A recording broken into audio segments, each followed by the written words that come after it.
الف لام میم ذالک الکتاب لا ریب فیہ ھدی للمتقین. اللہ نے انٹروڈکشن کروایا, فرمایا یہ ایسی کتاب ہے جس میں کوئی شک نہیں ہے. اور 1400 سال کے بعد تو واقعی ثابت ہو گیا کہ کوئی شک نہیں ہے اس کے اندر, کیونکہ دنیا کی واحد کتاب ہے جو 1400 سال سے محفوظ ہے. ایک نقطے میں بھی اس کی تبدیلی نہیں ہوئی ہے. یہ کتاب یہ شرف کسی انسان کی کتاب کو حاصل نہیں ہو سکتا. 1400 سال پرانی کوئی ایسی تحریر آج ہمارے پاس موجود نہیں ہے جس کے بارے میں یقینی کہا جائے کہ یہ 1400 سال پرانی ہے. 1400 سال پرانی کوئی زبان ہمارے پاس محفوظ نہیں ہے. اللہ نے قرآن کی وجہ سے عربی زبان کو محفوظ کر کے 20 ملکوں کی زبان بنا دیا. آپ بتاؤ, اگر آج نبی صلی اللہ علیہ وسلم کے والد محترم بھی آ کے ہم سے کلام کرتے ہیں اپنی اس زبان میں جس میں 1500 سال پہلے وہ لوگوں سے کلام کرتے تھے, آج ان کے کلام کو سمجھنے کے لیے کروڑوں لوگ موجود ہیں, کیونکہ وہ زبان آج تک محفوظ ہے. عربی میں پانی کو آج بھی ماں کہتے ہیں, 1500 سال پہلے بھی ماں کہتے تھے. پہاڑ کو آج بھی جبل کہتے ہیں, 1500 سال پہلے بھی جبل کہتے تھے. پوری زبان اسی طرح سے آج بھی محفوظ چلی آ رہی ہے. یہ کیوں کہ اللہ نے کلام کو نازل کیا, کیونکہ اللہ کا کلام ہے, اس کی حفاظت کرنی ہے, تو اللہ نے اس زبان کو بھی ہمیشہ کے لیے محفوظ کر دیا. اس لیے فرمایا لا ریب فیہ, اس میں کوئی شک نہیں ہے, ھدی للمتقین, اس سے ہدایت ملے گی ان لوگوں کو جو پرہیزگار بننا چاہتے ہیں. اس میں اللہ نے انٹروڈکشن میں یہ بتا دیا قرآن کے, بھئی یہ ہے تو اللہ کا کلام, اب ہونا تو یہ چاہیے ہر ایک کو ہدایت ملے, لیکن اللہ نے فرمایا کہ میں ناقدروں کو, جو قدر نہیں کریں گے نا, ان کو اس سے ہدایت نہیں دوں گا. جو چاہتے ہی نہیں ہے کہ ہمیں ہدایت ملے وہ پڑھتے رہیں گے, ان کو کچھ بھی حاصل نہیں ہوگا. جو چاہتے ہیں کہ ہمیں سیدھا راستہ مل جائے, جو متقی بننا چاہتے ہیں, ان کو اس سے ہدایت ملے گی. اور جب ان کو ہدایت ملے گی تو ان کی صفات کیا ہوں گی؟ یؤمنون بالغیب, غیب پر ایمان لائیں گے اللہ کے کہنے سے. یقیمون الصلاۃ, نماز قائم کریں گے. ومما رزقناہم ینفقون, اور جو رزق ہم نے ان کو دیا اس میں سے خرچ کریں گے وہ.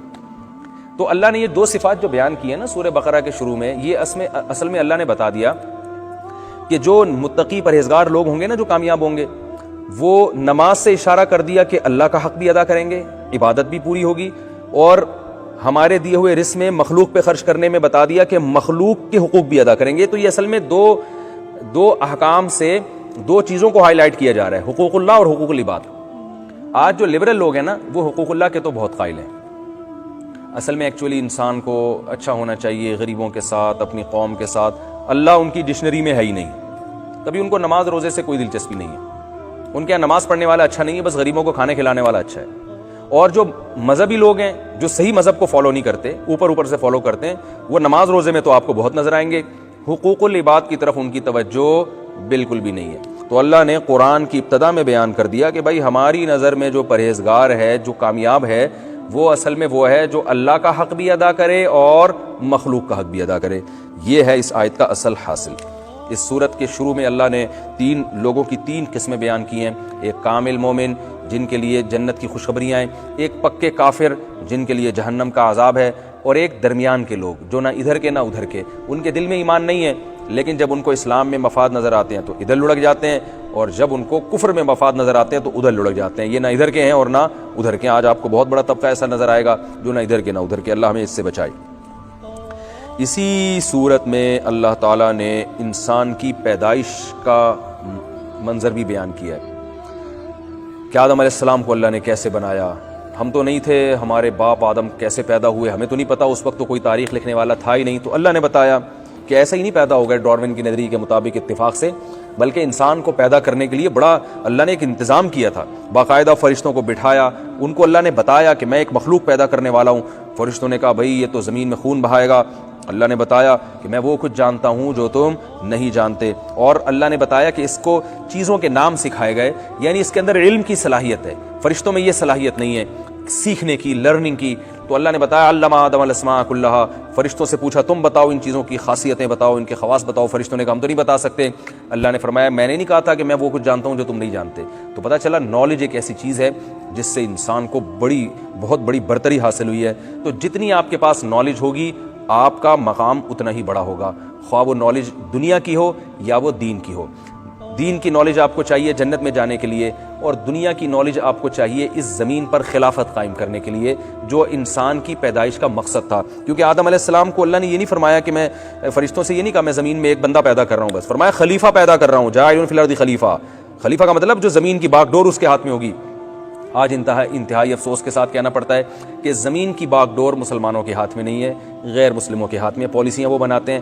وجہ اس کی یہ کہ ہم نے ایک علم کو تو فوکس کیا، دین کے علم کو، دنیا کا علم ہم نے چھوڑ دیا، تو دنیا کا علم میں وہ آگے نکل گئے، زمین کی باغ ڈور ان کے ہاتھ میں آ گئی۔ تو ہمیں دین کا علم بھی چاہیے اور ساتھ ساتھ دنیا کا علم بھی چاہیے، تاکہ اللہ نے آدم علیہ السلام کو جس مقصد کے لیے پیدا کیا تھا کہ زمین کی باغ ڈور لگام آپ کے ہاتھ میں ہو اور پھر آپ اللہ کا حکم زمین پہ نافذ کریں، اس کے لیے ضروری ہے کہ آپ کے پاس سائنس اور ٹیکنالوجی کا علم بھی ہو۔ لہذا ہمارے جو نوجوان یونیورسٹی میں پڑھتے ہیں وہ اس پڑھائی کو اپنا دینی فریضہ سمجھ کے پڑھیں، ثواب سمجھ کے پڑھیں، تو انشاءاللہ اس سے دنیا میں بھی برکت ہوگی اور آخرت میں بھی۔ صرف کمانا مقصد نہیں ہونا چاہیے۔ اللہ تعالیٰ نے اس صورت میں اہل یہود کی خصلتیں بیان کی ہیں کہ موسیٰ علیہ السلام کو یہودیوں نے کیسے ستایا، تو اللہ ہمیں بتا رہے ہیں کہ تمہیں بھی اب قرآن ملا ہے، یہودیوں کو تورات ملی تھی، انہوں نے کیسے حکام کی دھجیاں اڑائیں، تو تم نے یہ کام نہیں کرنا۔ یہود کو اللہ نے حکم دیا تھا نماز قائم کرو، نمازوں میں سستی کی انہوں نے۔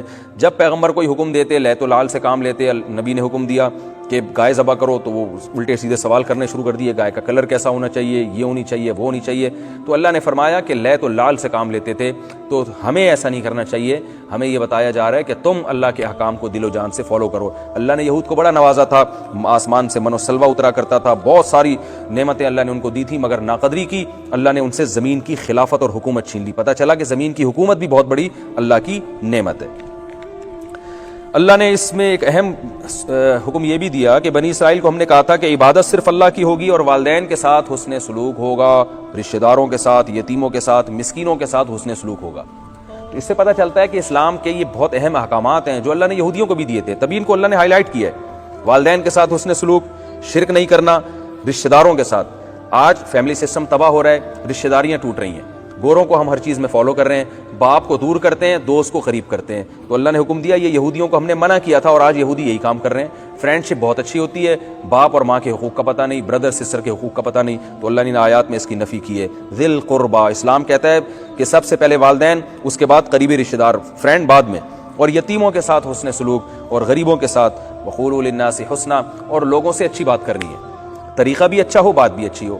تو یہ چیز بھی آج مسلمانوں میں طریقہ اچھا ہے بات کرنے کا، اور نہ باتیں اچھی ہوتی ہیں۔ آپ صلی اللہ علیہ وسلم نے فرمایا کسی سے مسکرا کے بات کرنا بھی صدقہ ہے، تو اپنے چہروں پہ مسکراہٹیں لے کر آئے جب بات کریں۔ حضرت قتادہ سے کسی نے پوچھا کہ کیا کافر سے بھی اچھے انداز سے بات کرنے کا حکم ہے، تو انہوں نے قرآن کی آیت پڑھی کہ اللہ نے یہ نہیں فرمایا قولوا للمؤمنین حسنا، کہ مومنین سے اچھے انداز سے بات کرو، بلکہ اللہ نے فرمایا قولوا للناس حسنا، لوگوں سے، لوگ میں تو کافر بھی داخل ہے، تو کسی سے بھی جب بات کی جائے نرم لہجے میں اور اچھے انداز میں بات کی جائے۔ اسی میں اللہ تعالیٰ نے ابراہیم علیہ السلام کا بھی تذکرہ کیا کہ ہم نے ابراہیم کو بہت آزمایا اور وہ تمام آزمائشوں میں پورا اترے، اور یعقوب علیہ السلام کا اللہ نے تذکرہ کیا کہ جب ان کی موت کا وقت آیا تو اپنے بچوں کو جمع کر کے دین پر چلنے کی انہوں نے وصیت کی۔ اس سے ہمیں پتہ چلتا ہے کہ ہم نے دنیا میں بھی اپنے بچوں کی دینی تربیت کی فکر کرنی ہے اور موت کے وقت بھی ان کی فکر کرنی ہے، ان کو وصیت کر کے جانا ہے کہ ان سے اگلوانا ہے کہ تم نے اللہ اس کے رسول صلی اللہ علیہ وسلم کو ساری زندگی فالو کرنا ہے، تاکہ بچوں کو ایک احساس ہو کہ ہمارے والدین دنیا سے جاتے ہوئے ہمیں وصیت کر کے گئے تھے اور بچے اس کو اہمیت سے لیں۔ اللہ تعالیٰ سے دعا ہے اللہ تعالیٰ ہم سب کو سمجھنے کی، عمل کی توفیق عطا فرمائے۔